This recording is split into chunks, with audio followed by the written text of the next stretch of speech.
Hello. Hi, Lois. Hi, Estelle. How are you? I'm good. How are you? Very well. Thank you. Thank you.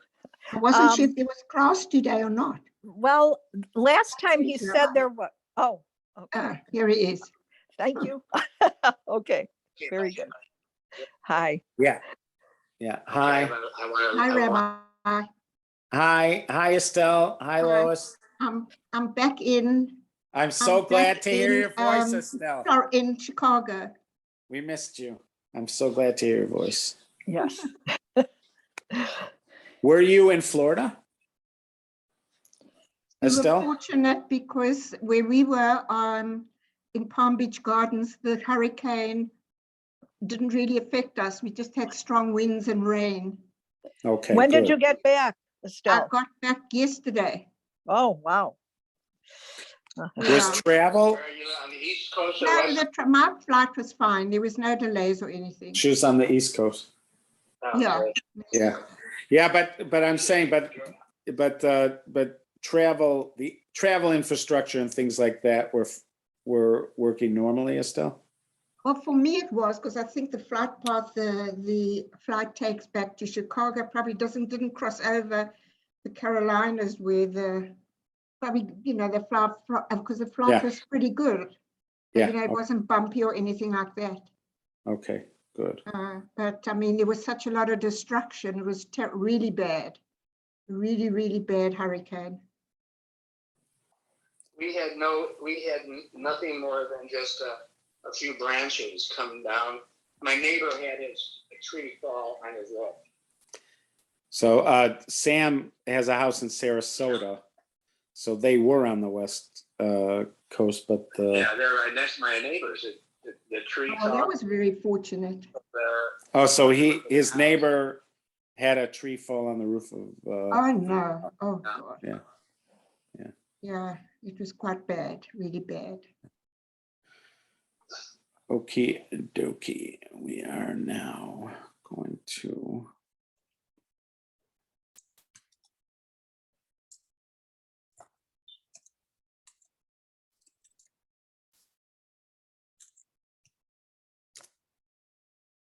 Rabbi, you there? I'm still here, Sam. Just setting up the thing. There's too long a break there. I'm sorry. Okay, that's dead air. I know on radio, you're not allowed to leave dead air. You're always supposed to make some sound so that people don't think you turned off. Oh, good. Congratulations on Green Bay yesterday. Thank you, Sam. Thank you. I didn't do anything personally, but I will take the congratulations. Is it okay to say a prayer for a football team? Well, I don't know if it's okay, but a lot of people do. Yeah. Wait, what happened, Rabbi? What's Nothing. He's talking about the Packers. Oh, okay. I suffer through this mostly at Darchei Noam with the many very serious Packers fans who find it very difficult to tolerate Bears fans. I mean, lots of Bears fans who find it very difficult to tolerate a Packer fan in their midst. They do their best, but it's not easy for them. It is very hard.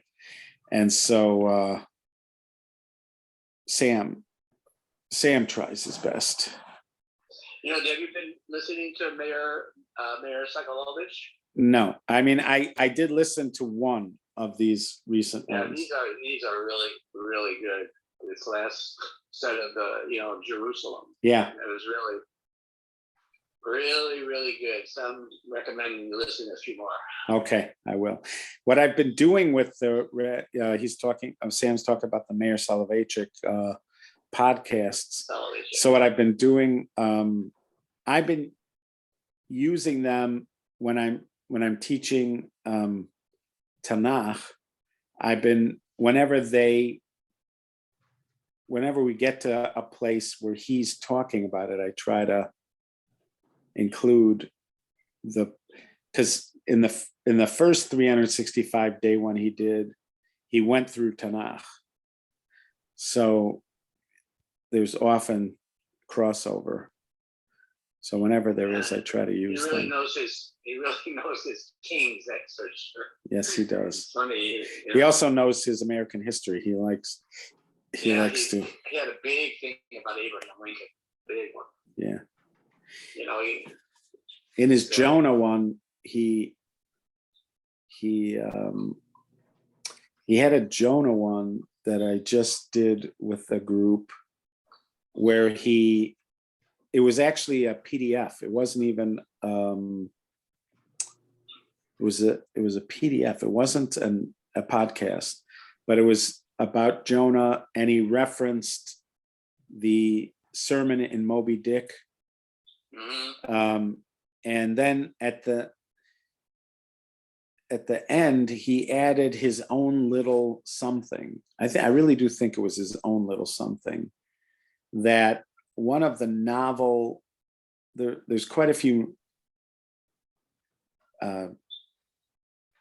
ideas to take from the book of Jonah, but one of the novel ideas that's represented in the book of Jonah is that the faith in God crosses boundaries. When he identifies himself, he identifies himself as an Ivri, a Hebrew. An Ivri, what the origin of the term, I mean, it could be Aver, named after Aver, a descendant of Adam. I mean, part of the line coming down. I thought Aver was a cross, no? Not a cross, but going across something. Right. So, but one Ivri, right? But the name Ivri could be that he just comes from Aver. It comes from somebody named Aver, who was one of the in the line between Noah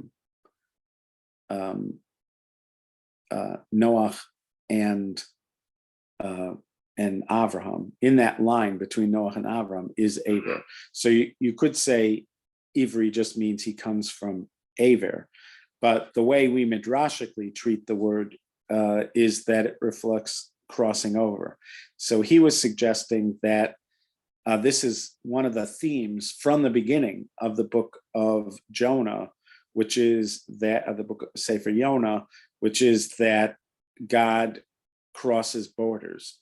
This was not an idea that was assumed by others in the world at the time. They felt like there were local geographical gods. And when you move from one place to another, that you move to a place where there were different gods, and you move to another place there were different gods, and each place would have its kind of local character reflected by the gods of that place and its own rules. And then you'd move to another place and it had a different one. So part of the message of Yonah, right from the beginning, is that God follows with you. In other words, he doesn't stop at any border. He believes in the God of the entire universe. And as he's crossing into the sea, it's the same God that was the God on land that's the God in the sea. He's the one who's chasing after him. And it's going to be the same God who is asking him to go to the Assyrians. And it's going to be the same, the same God who's concerned about the Jews is concerned about the Assyrians. And God makes the point at the very end to Jonah that he didn't just, not only is he just the God of the Assyrians, but he made them. He made everything. So that notion that God is that crosses with us, and that's part of the Jew, the Ivri. When we speak ourselves of Hebrews, that we represent this idea that what we know to be right and wrong is right and wrong everywhere. It's not just right and wrong in one place, and that and it all comes from a God who is everywhere, etc. Okay. Yeah. How do you say Ivri in Aramaic?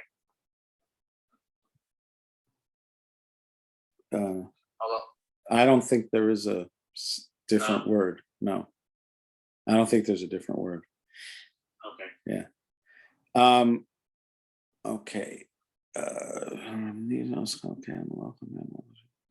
All right. So now we are back in this book of the Book of Mitzvahs.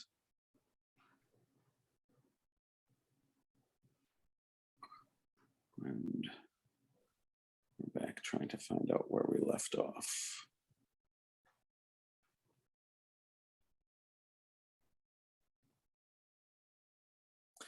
All right, I'm just going to start here. It is clear that there are commandments. So this is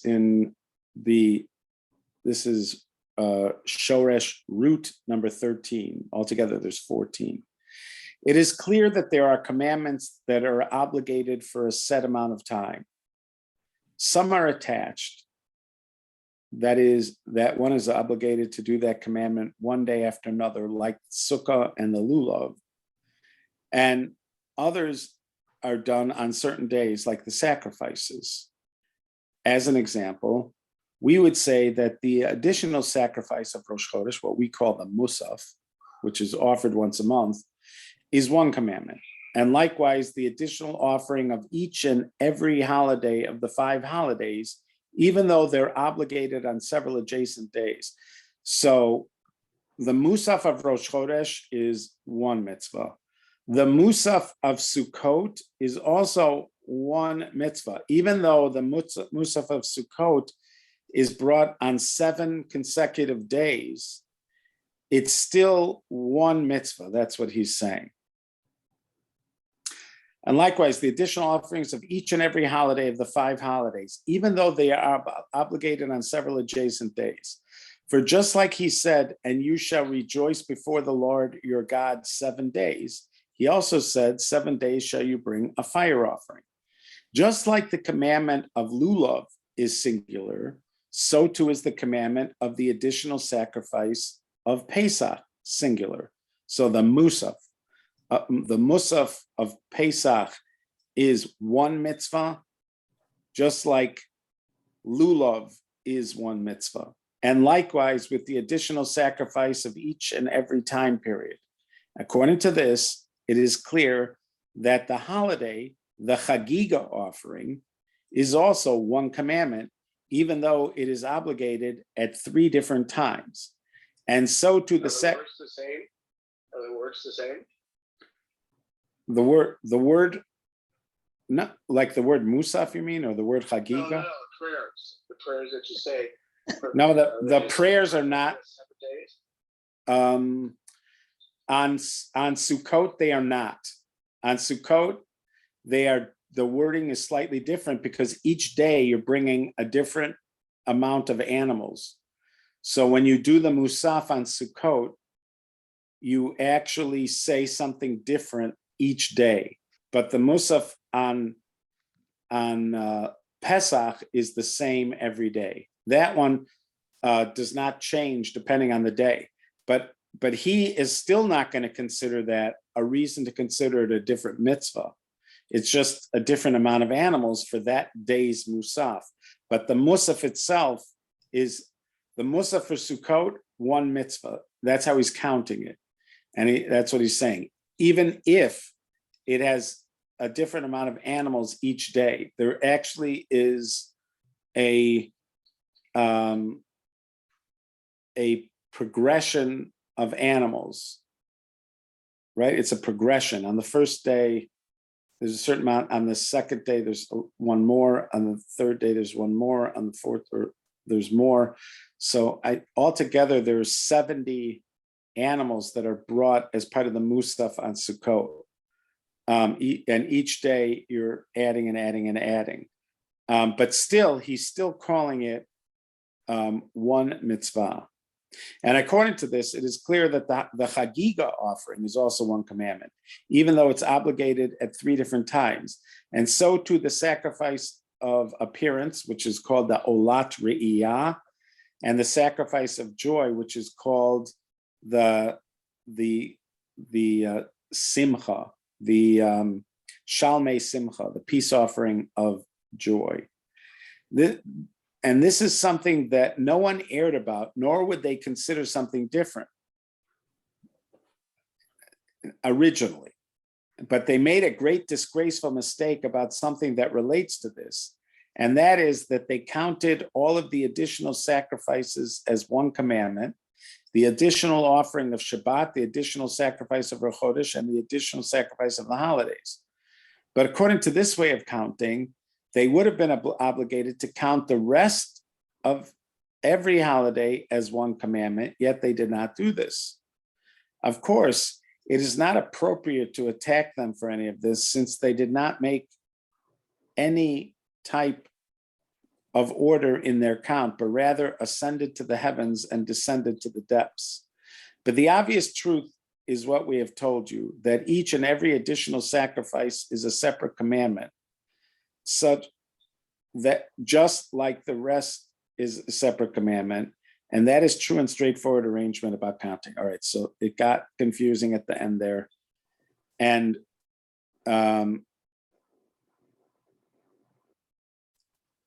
so I think what he means is this: the Musaf of Sukkot is one mitzvah.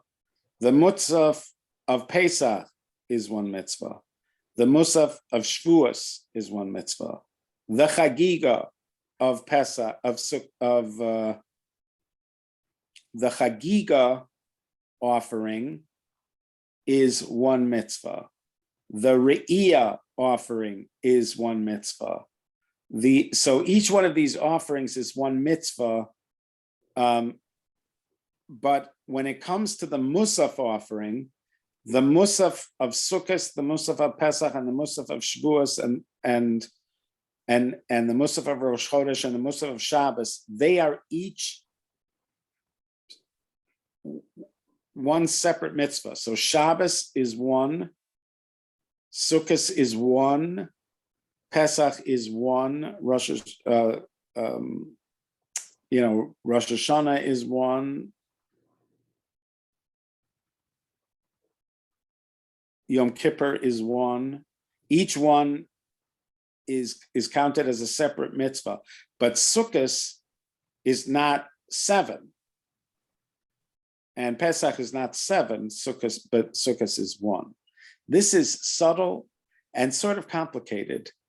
And at one point, he used the word disgraceful, but he said it wasn't their fault. Rabbi, does that mean that if you haven't done all 7 days of either Pesach or Sukkot, you haven't completed the mitzvah of Pesach or Sukkot? Well, these are the public. That's also this is a public offering, not a private offering. He did mix them up though. The Musaf, that one is a public offering. What he calls the Simcha offering, or the Re'iyah, the offering for being seen, those are private. What would happen if on Sukkot the public missed one day? Would the public make it up? I do not know the answer to that question. I don't know, because you're supposed to get to 70 animals altogether. Right. And that seems to be important. So what if they missed it? Do they make it up? The rule for private sacrifices is that, for instance, a Chagiga offering, if the rule is that if you couldn't bring it, you make it up. There's a time for making it up. You're allowed to make it up at another time on Sukkot for the private ones. I don't know what the rule is for the public one, and you'd think that it would be essential for Sukkot because you need to get to that number 70 there. So I don't know what to say about that. That's a good question. And also the first night of Pesach, is that a separate mitzvah because you're eating the Korban Pesach? I mean, I'm not sure. So no, there, the Korban Pesach, the actual day for the Korban Pesach is not the 15th at night. The day is the 14th. Pesach, when they brought the Korban Pesach, the holiday of Pesach did not start at the 15th at night. The holiday of Pesach started on the 14th during the day. And the actual day for the Korban Pesach is the 14th during the day. Now, if you couldn't bring your Korban Pesach, then you had to make up a month later for the Korban Pesach on what we call second Pesach or Right. Pesach Sheni. So that seems to be separate from the rest of the Musa. Right, from Pesach. right, but it makes up. It's on the it's the 14th. The mitzvah that happens on the 15th at night. That first night is the eating of it, but not the sacrificing of it. The actual mitzvah is to sacrifice. The primary mitzvah for which there is the very severe penalty if you don't do it is the mitzvah of sacrificing the Korban Pesach, not the mitzvah of eating it. The mitzvah of eating it is a very important mitzvah. It's a very important mitzvah, but it's not the primary mitzvah. The primary mitzvah is the slaughter and the sprinkling of the blood. So you would and you would do it through agency. One person would represent your family when they went to do it. What about eating the matzah? No, so eating matzah is very important. Eating matzah is very important. Eating the Korban Pesach. Yeah, eating matzah is a separate mitzvah. Eating the Korban Pesach is a separate mitzvah. Eating moror is a separate mitzvah. Those are all separate mitzvahs. But as far as the sacrifice goes, the actual sacrifice is not that. The sacrifice is not about eating. The sacrifice is the slaughter of the animal and then the sprinkling of the blood on the altar. That is the fulfillment of the sacrifice. And that's done on the 14th during the day for that. And the makeup time for that is on the 14th of Adar that happens later. But there are many mitzvot, just like with Sukkot. He was just talking about the, he wanted to say, like, for instance, now that you brought up the matzah and the eating of the Korban Pesach, which happened on the 15th at night, let's say it's the 16th at night, or the 17th at night, or the 18th at night, or the 18th during the day. There isn't necessarily an obligation to eat matzah, and there's certainly not an obligation to eat the Korban Pesach. They only have one day where there's an obligation to eat it. The obligation to eat matzah is the first night. You must eat matzah the first night if you can. You must eat the Korban Pesach the first night if you can. The lulav, the mitzvah of lulav, is you must do it the first day. If you lived in other parts of Israel, the only time you actually had to do the mitzvah of lulav is the first day. It says, "Ulakachtam lachem beyom harishon." You shall take on the first day. We do it the other days to remember how they used to do it in the Beis Hamikdash, because there was a mitzvah to do lulav all 7 days if you were in the Beis Hamikdash. But if you were any other part of Israel, the mitzvah was only the first day. You only had to do it the first day. So our custom to do it when we do it the other days, it's a custom. It's a custom to remember how they used to do it in the time of the Beis Hamikdash, when they were in the Beis Hamikdash. So even that, so those things wouldn't be confusing as to how many mitzvahs there are, because there was only one day where it was obliged to do it. But in the Beis Hamikdash, that could be confusing, because there they were supposed to do it all 7 days. It could be confusing. Is it one mitzvah? Is it 7? Or the musaf, which is brought every day, that could be confusing. Is it one mitzvah or is it 7 mitzvahs? So that's why there he wants to say those are one. Just like lulav is one, just like matzah is one, they are one. But again, you might think to yourself, how do I know for sure matzah is one? We eat matzah all 7 days. But the truth is, it's only obligatory to eat matzah the first night. You just can't eat chametz. Do you have to eat matzah? No. Let's say one day you don't feel like eating matzah. It's Chol Hamoed. You don't feel like eating matzah. So don't eat matzah. You don't have to eat matzah. There might be a special custom to eat it, but you don't have to eat it. There's only the only time you have to. And also with sukkah, there, because of a connection that's made between Pesach and Sukkot, halachic kind of bridge between Pesach and Sukkot, we also say this about the sukkah itself. The only time that you have an obligation to eat in the sukkah is the first night. After the first night, if you can't eat in the sukkah or you don't want to eat in the sukkah, you don't have to eat in the sukkah.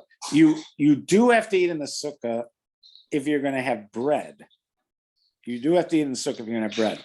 But let's say you don't want to have bread. Let's say you're just gonna have fruit, or you're just gonna have soup, or you're gonna have rice cakes, or you're gonna have something like that. Technically, you're not obliged to sit in the sukkah.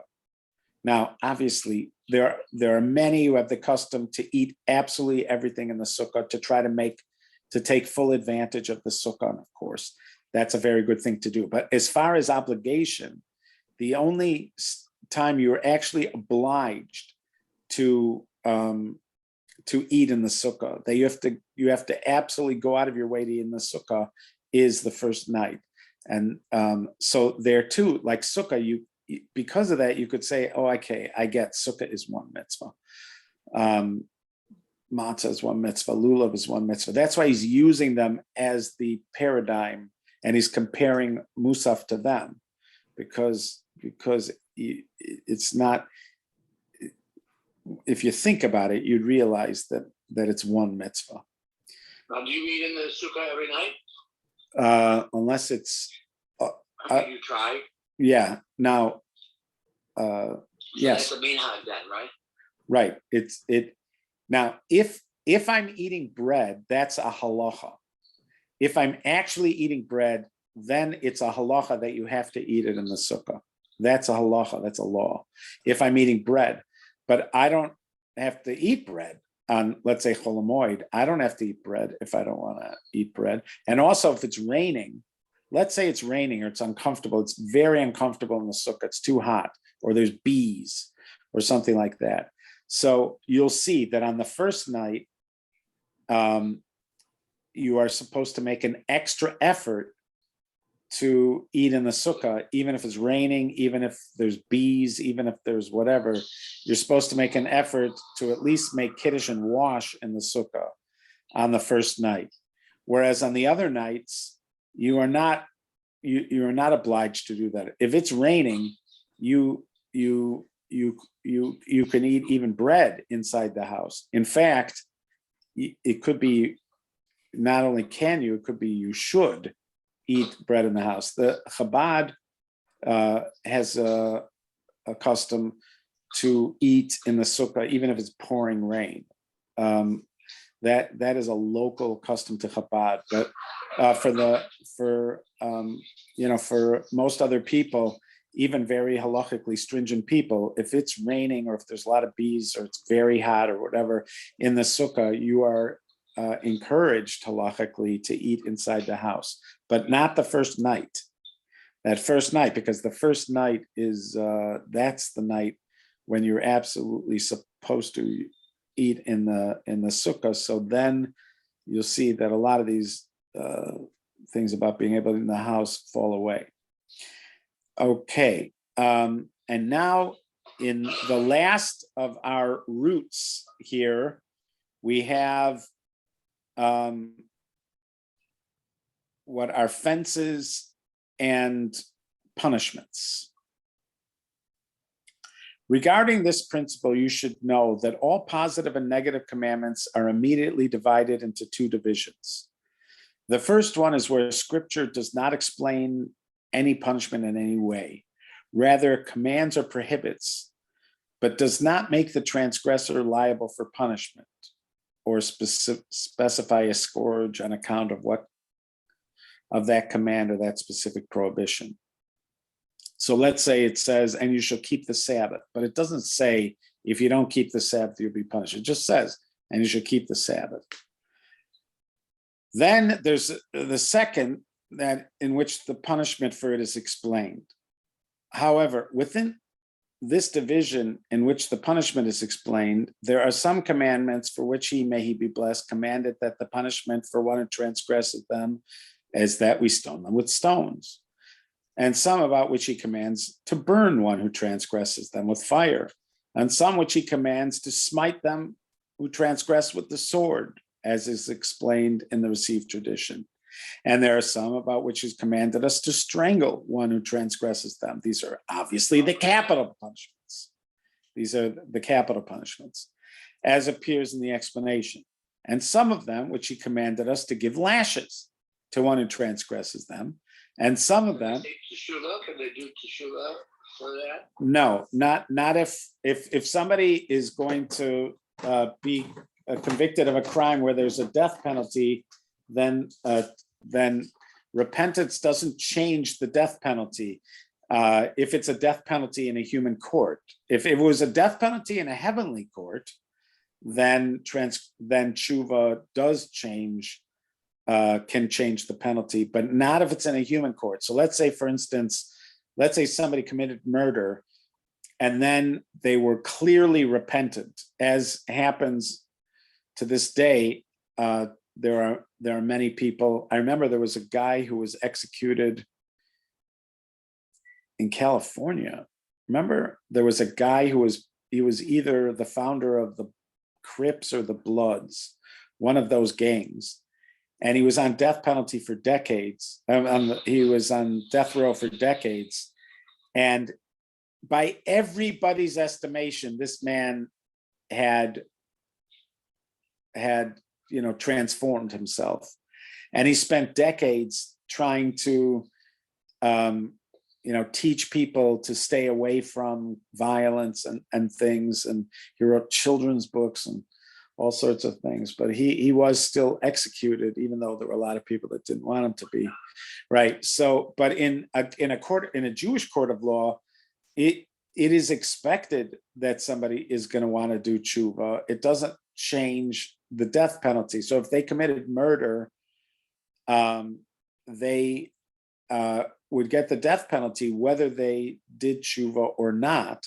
And so it would be with any of the other death penalties. If they're actually convicted of a crime that has the death penalty, and then tshuva does not change that. If it's a death penalty at the hands of man. Same thing if they're accused of a punishment that has lashes. So, and this applies to most negative commandments in the Torah. Most negative commandments in the Torah would have a lashes component to it. So let's say somebody, like that kid in Singapore who drew graffiti. I think it was graffiti where he got caned. So there, even if the person apologized in court, they would still get the punishment. That's true with these corporal punishments that are handed out by a human court. Again, if there's a punishment like kares or a heavenly death penalty or other kinds of heavenly penalties, those we do say that tshuva, tefillah, tzedakah can change those decrees. I thought it was pretty hard to die. I thought it was always, what am I thinking about? No, you're right that the Talmud did say, Rabbi Akiva had famously said that he would make it very difficult for a court to get to a death penalty. Right. But that doesn't mean that they didn't do it. In fact, it says over there, I think that a court that executed somebody once in 7 years was called a bloody court. And there was even opinion once in 70 years. But then there are Gemaras where Shimon ben Shetach, it says, had 80 something people hung in one day. So there certainly were times in history where they were using the death penalty, and there's other times. So again, it is it may have depended on how it was working and who was involved in it, but I mean, we should hope that nobody ever gets the death penalty, even after Mashiach comes. And we have a Sanhedrin. We should hope that nobody ever gets the death penalty, but it will still be on the books, technically. And with that, I'm going to say, as long as we're thinking about these things, that we should all have a fantastic davening on Yom Kippur, and everybody should merit doing tshuva to such an extent that nobody is going to receive punishments, only rewards for all the goodness that we do. And Hashem should grant us mercy and give us the ability to do complete tshuva and to be reliable servants to carry out his will in this world and in the next. Have a very meaningful Yom Kippur. Baruch Tehiyah. Baruch Tehiyah. Thank you. All right. Be well, guys. All right. Well, to everyone. All right. Good Bye-bye. Gebet Shur. Good Gebet Shur.